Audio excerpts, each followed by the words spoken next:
Hello everyone, welcome to the channel. कैसे हैं आप सब? आशा करती हूँ आप सबकी पढ़ाई अच्छे से चल रही होगी और प्रिपरेशन में आप सब ध्यान दे रहे होंगे।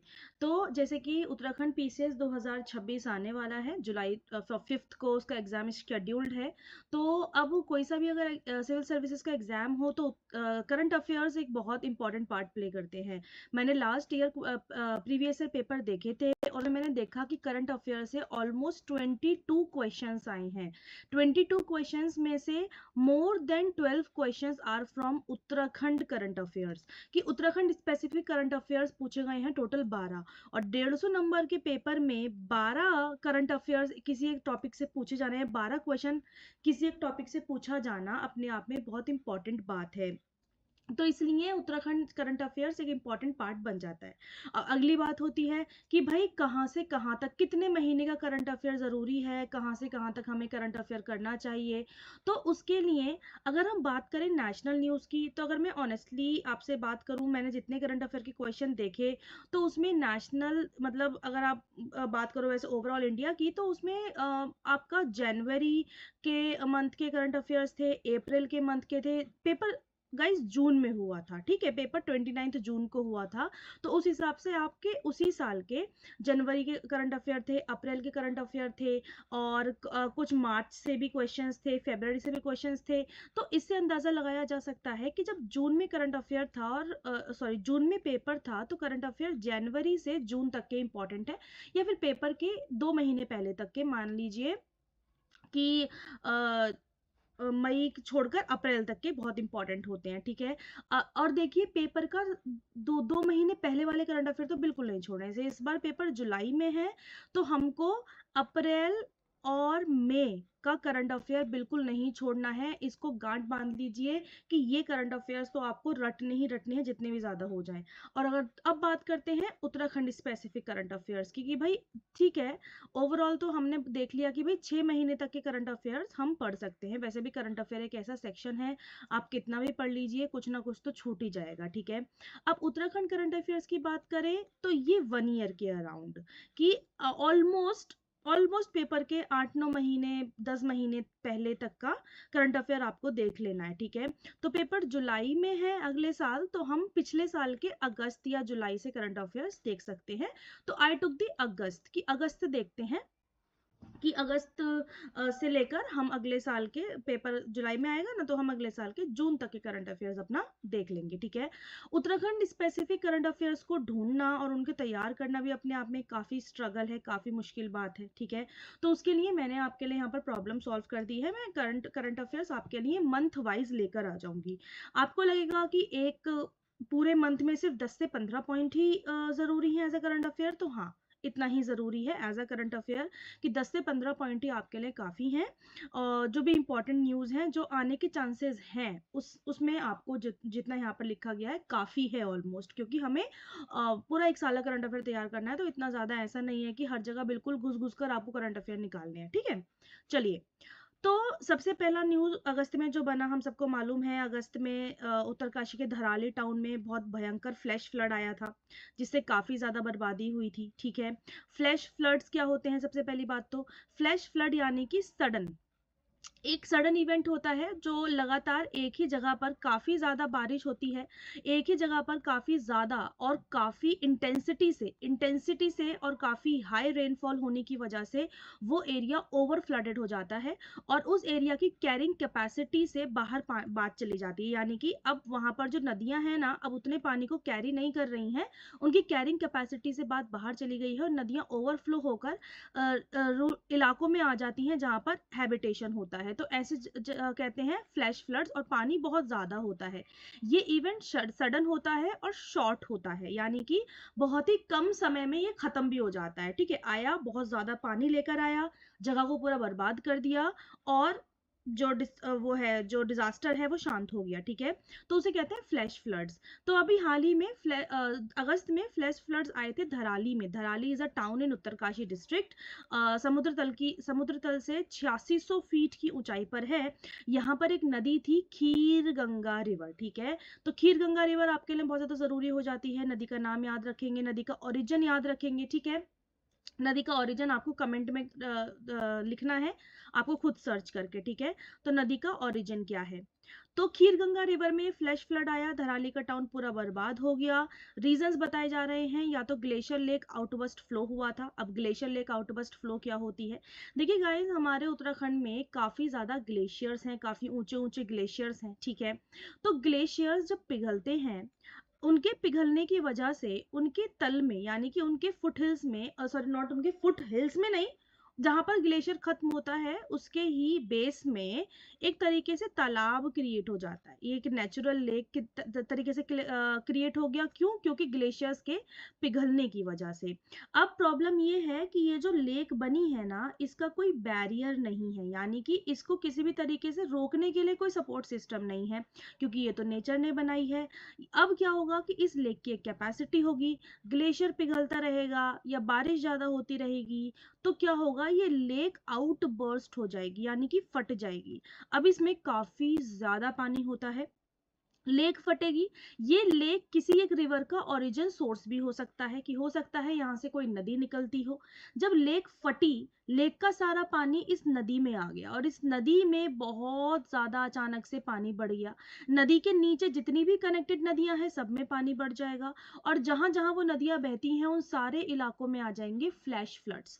तो पहला कारण ये बताया जा रहा है कि भाई कोई ना कोई ग्लेशियर लेक फटी होगी, उस वजह से ये फ्लैश फ्लड्स आए हैं खीरगंगा रिवर में। कि खीरगंगा रिवर के ऊपर पक्का कोई ना कोई ग्लेशियर लेक होगी, कोई ना कोई ग्लेशियर से बनी हुई लेक होगी, वो फटी थी। क्योंकि आईएमडी ने ये रिकॉर्ड किया था कि भाई, आईएमडी माने meteorological department, international meteorological department ने ये रिकॉर्ड किया कि रेनफॉल इतनी ज्यादा नहीं थी, रेनफॉल तो मिनिमम थी जब डिजास्टर आया, और ये अपने टिपिकल लेवल से काफी कम थी कि कोई क्लाउड बर्स्ट इंड्यूस्ड फ्लडिंग हो, या फिर ऐसा नहीं था कि भाई बारिश के कारण फ्लैश फ्लड्स आए, ऐसा नहीं था। ये बारिश के कारण नहीं आए हैं, इसका एक मोस्ट प्रोबेबल रीजन यही है, ग्लेशियर लेक आउटबस्ट फ्लो। अब डिजास्टर से क्या क्या रिस्क हुए, डिजास्टर से क्या क्या रिस्क? डिजास्टर तो काफी ज्यादा खतरनाक था। पूरा का पूरा धराली टाउन बर्बाद हो गया, होटल्स, हाउसेस, बहुत सारे लोग बेघर हो गए, बहुत सारे लोगों ने अपनी जान गंवा दी, काफी ज्यादा जान मान का नुकसान हुआ। डिजास्टर ने तो बहुत कुछ, डिजास्टर तो हमेशा डिस्ट्रक्शन ही कॉज करता है। उत्तराखंड में अगर ग्लेशियर लेक आउटबर्स्ट की बात करें तो कितना रिस्क है हमारे ऊपर। Wadia institute of Himalayan zoology का कहना है कि उत्तराखंड 1266 ग्लेशियर लेक्स को कैरी कर रहा है, जिसमें छोटे से लेकर बड़े लेवल तक की ग्लेशियर लेक्स इसमें हैं। एनडीएमए यानी कि नेशनल डिजास्टर मैनेजमेंट अथॉरिटी का कहना है कि हमारे पास 13 ग्लेशियर लेक हाई रिस्क पर हैं और 5 एक्सट्रीमली डेंजरस रिस्क पर हैं। अब हाई रिस्क माने क्या, यानी कि उनके अंदर पानी की वो बहुत ज्यादा है, क्वांटिटी बहुत ज्यादा है, और वो हो सकता है बहुत बड़े साइज की हो, कि अगर कभी डिस्ट्रक्शन कॉज करेंगी तो बहुत भयानक विपदा आएगी, ठीक है। तो 1266 टोटल हमारे पास ग्लेशियर लेक हैं, जिसमें से 13 हाई रिस्क पर हैं और उनमें से 5 एक्सट्रीमली डेंजर हैं। तो ये था आपके लिए disaster that caused by Khirganga river during the month of August in the Dharali town. अगली न्यूज आई है उत्तराखंड का freedom of religion bill, freedom of religion amendment bill 2025, ठीक है। फ्रीडम ऑफ रिलीजियन बिल को डिस्कस करने से पहले हम बात करते हैं फ्रीडम ऑफ रिलीजन की, कि what is freedom of religion. देखिए, हमारा कंट्री एक सेक्युलर कंट्री है। कंट्री की सेक्युलरिज्म हमारे प्रियम्बल में भी मेंशन है, ठीक है। प्रियम्बल में 42nd अमेंडमेंट एक्ट कर एक वर्ड जोड़ा गया था, दैट इज सेक्युलर, ठीक है। सेक्युलर हमारे प्रियम्बल में भी लिखा हुआ है। सेक्युलर का मतलब होता है धर्मनिरपेक्षता, धर्मनिरपेक्षता, कि स्टेट का कोई रिलीजन नहीं होता, सरकार का कोई रिलीजन नहीं होता, और सरकार किसी भी एक धर्म की तरफ ज्यादा झुकाव नहीं रखेगी, सरकार किसी एक धर्म को ज्यादा बढ़ावा नहीं देगी। सरकार के लिए all religion should be equal, सरकार के लिए सारे धर्म इक्वल हैं, सारे धर्म बराबर हैं, ठीक है। और सरकार का अधिकार बनता है कि अगर किसी धर्म के साथ शोषण हो रहा है, या किसी धर्म को नीचा किया जा रहा है, या किसी धर्म के ऊपर कोई विपदा आई है, तो सरकार उसे सिक्योर करेगी, ठीक है। हमारी कंट्री में फॉलो होता है रूल सर्वधर्म संभव, ठीक है। हमारी कंट्री में फॉलो होता है, लिख लीजिएगा इसे, ठीक है, ये इंपॉर्टेंट है, सर्वधर्म संभव, ठीक है, कि every religion is equal and every religion has their own अपनी अपनी उनके पास आइडेंटिटी होती है, अपनी अपनी उनके पास इंटेग्रिटी होती है। चलिए, और तो हमारे पास, हमारी कंट्री सेक्युलर है। दूसरा, फ्रीडम ऑफ रिलीजन की बात करें तो हमारे पास आर्टिकल आते हैं आर्टिकल 25 से लेकर आर्टिकल 28 तक। आर्टिकल 25 से 28 तक बात करते हैं फ्रीडम ऑफ रिलीजन की। आर्टिकल 25 बोलता है कि everyone should have the freedom of religion, freedom to profess, propagate and like practice any form of religion, कि हम किसी भी फॉर्म ऑफ रिलीजन को प्रैक्टिस कर सकते हैं। ठीक है, इसके बाद आर्टिकल 25 टू 28 ये बात करता है। ठीक है, तो हमारे पास फ्रीडम ऑफ रिलीजन है। उत्तराखंड का एक freedom of religion amendment bill आया जिसमें इंट्रोड्यूस टफर पेनल्टीज। हमने क्या किया कि हर किसी को अपना धर्म का आवाहन करने का अधिकार है, और अगर उसको धर्म को कोई छीनता है तो उसके ऊपर जो है वो पेनल्टीज लगेंगी, सीवियर उनके ऊपर वो लगेंगी, उनको सजा दी जाएगी, उनको पनिशमेंट दी जाएगी। एग्जैक्टली पनिशमेंट वर्ड दिमाग में क्लिक नहीं कर रहा था।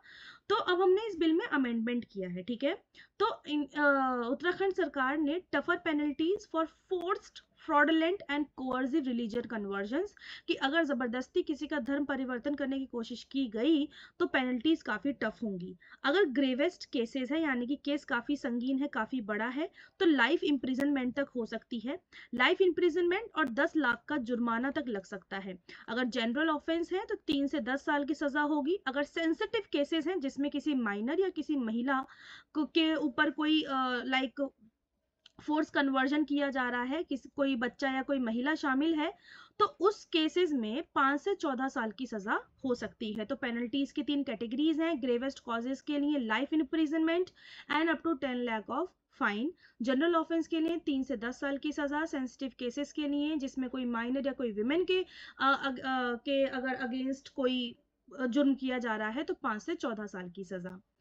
प्रमोटिंग कन्वर्जन्स, अगर कोई कन्वर्जन्स को प्रमोट करता पाया गया, जैसे कि सोशल मीडिया के थ्रू, मैसेजिंग एप्स के थ्रू, यानी कि कोई अगर किसी का माइंड वॉश करता पाया गया या कोई ऐसा केस आया तो वो भी क्रिमिनलाइज ही होगा, यानी कि उसमें भी सजा दी जाएगी। ठीक है, एक्सप्लेन, और इसके साथ साथ इस अमेंडमेंट बिल में क्या किया गया है, expand the definition of inducement. Inducement के डेफिनेशन को इंड्यूसमेंट के डेफिनेशन को एक्सपेंड किया, यानी कि किस तरीके से कन्वर्जन करने की कोशिश की जा सकती है। अगर कन्वर्जन करने के लिए किसी को कोई गिफ्ट दे रहा है, कैश दे रहा है, किसी भी तरीके से कोई गुड्स यानी कि ललचाने की कोशिश कर रहा है, एम्प्लॉयमेंट ऑफर्स दिए जा रहे हैं कि भाई अपना धर्म परिवर्तित कर लीजिए, आपको वहां पर नौकरी मिल जाएगी, शादी के झूठे वादे किए जा रहे हैं, या फिर किसी और धर्म को नीचा दिखाने की कोशिश की जा रही है, किसी और धर्म को नेगेटिवली अगर दिखाने की कोशिश की गई है तो उसको भी क्रिमिनलाइज किया जाएगा, यानी कि उसके ऊपर भी सजा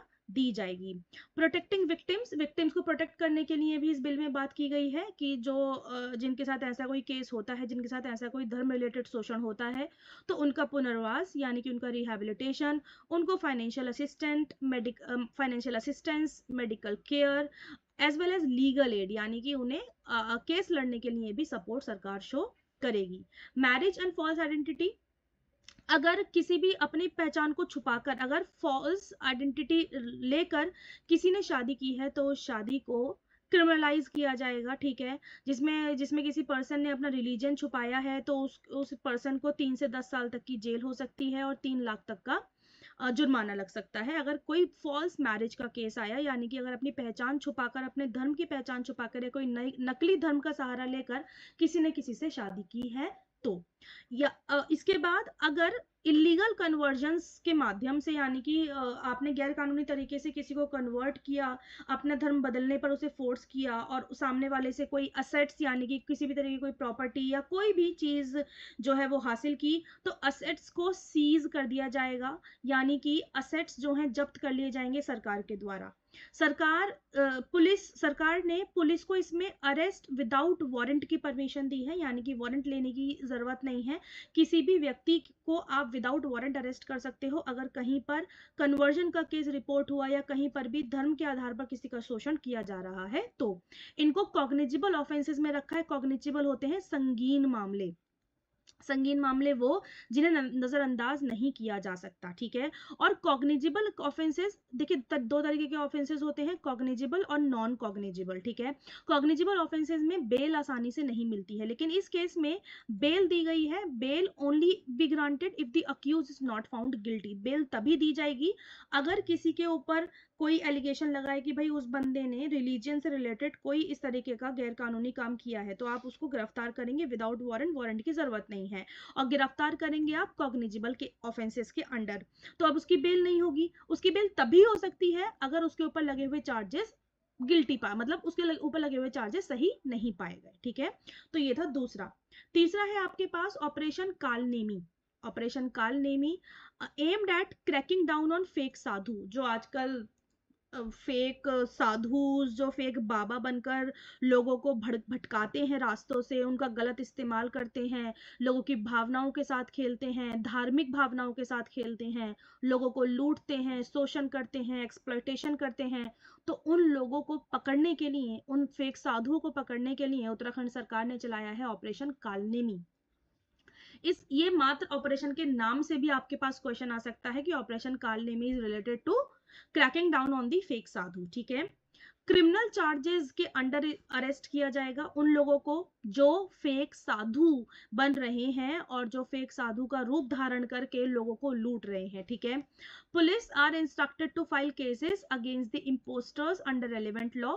पुलिस को यह अधिकार दिया गया है कि पुलिस किस किस कानून के बिना, किस किस कानून के बेसिस पर ऐसे फेक साधुस को अरेस्ट कर सकती है। पहला है the drugs and magic remedies objectionable advertisement act 1954, Bharatiya Nyaya Sanhita act 2023 for fake identity cards, the IT act information technology act 2000 for the cyber fraud and fake social media profile, the foreigners act 1946 foreign national residing on fake document, अगर कोई fake document पर India में रह रहा है।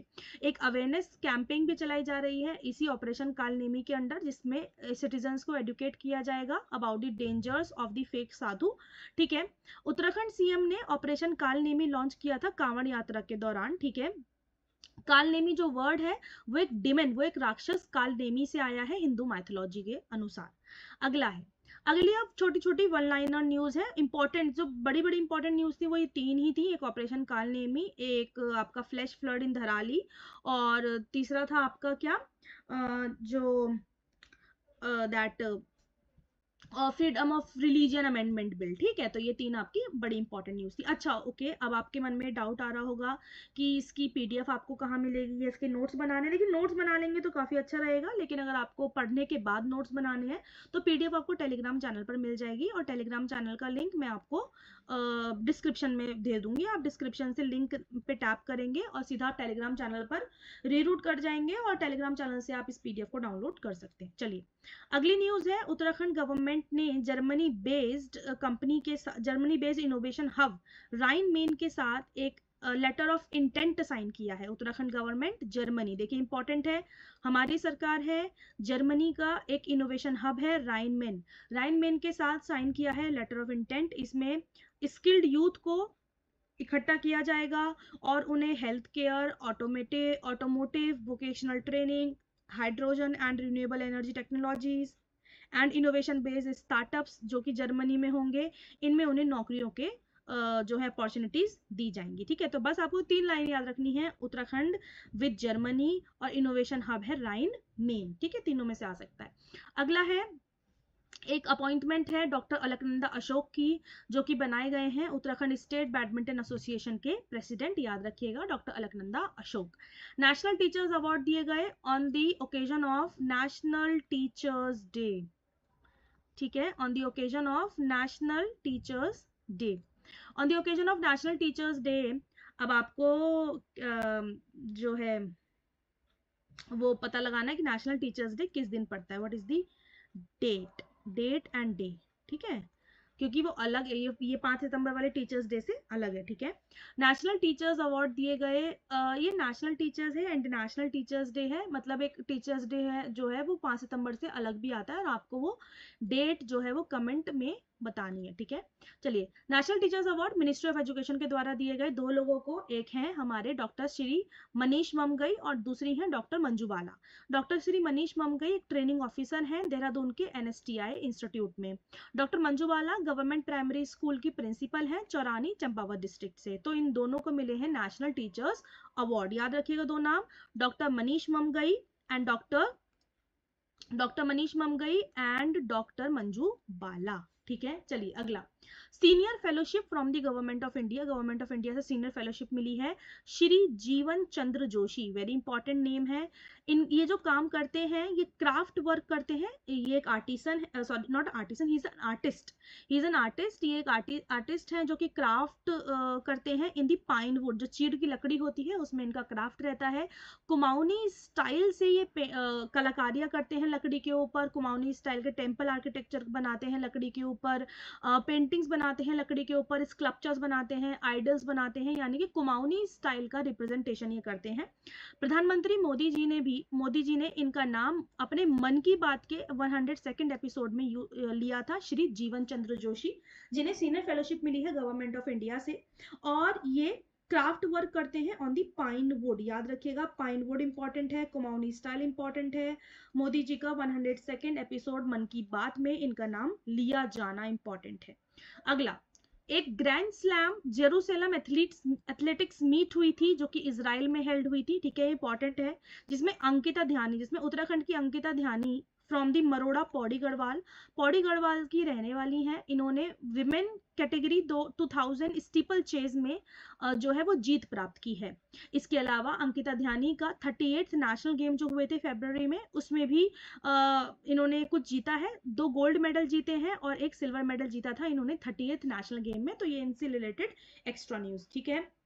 तो याद रखिएगा, ग्रैंड स्लैम यरूशलेम एथलेटिक्स मीट इजराइल में हुई है, जिसमें अंकिता ध्यानी ने विमेन 2000 मीटर स्टीपल चेस में जीत प्राप्त की है उत्तराखंड से, from the side of India की साइड से, ठीक है। अगला, Asian open short track speed skating trophy 2025, ठीक है। जैसे स्केटिंग ट्रॉफी ये हुई थी हिमाद्री आइस रिंक, जो कि Maharana Pratap sports college complex में लोकेटेड है।